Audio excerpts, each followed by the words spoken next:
In a small town in Nigeria called Ijebu, two lively twins, Tunde and Aisha, found themselves nestled on the couch of their living room on a Friday night.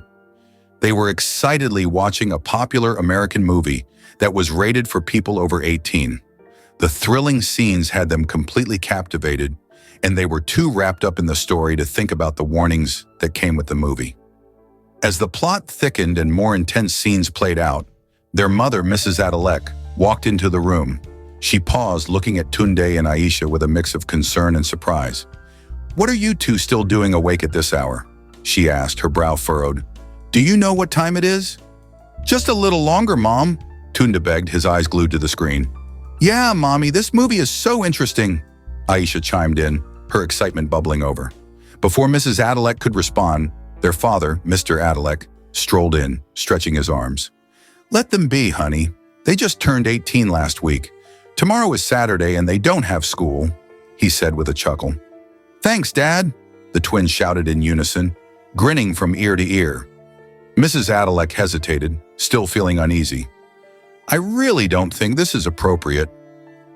"Come on, let's not worry too much. They're old enough to handle it," Mr. Adalek interrupted, gently pulling her toward their bedroom. Reluctantly, she followed, leaving the twins alone in the dim light of the living room. As the movie continued, a particularly steamy scene unfolded, an actress slowly undressing and climbing onto a shirtless actor. Tunde and Aisha exchanged glances, both unsure of what to think. Aisha smirked at Tunde, clearly noticing how absorbed he was in the scene. "Looks like you're really enjoying this, huh?" she teased. Tunde chuckled nervously, but he didn't say anything back. Then, leaning closer, Aisha whispered, "What if we tried something like that?" Tunde's heart raced, and he gazed at her in confusion.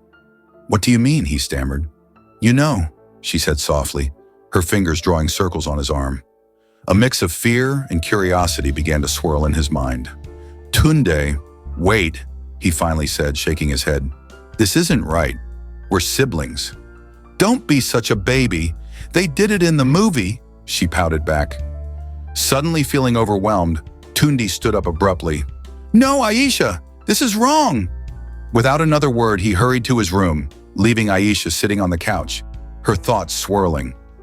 The next morning, their parents left for work, leaving Tunde and Aisha home alone. Aisha couldn't shake off the events of the previous night. She was determined to convince Tunde to indulge her curiosity. Later that afternoon, Tunde stepped out of the bathroom, a towel wrapped around his waist, applying lotion to his skin. Suddenly, he felt a hand on his back. "Aisha, what are you doing?" he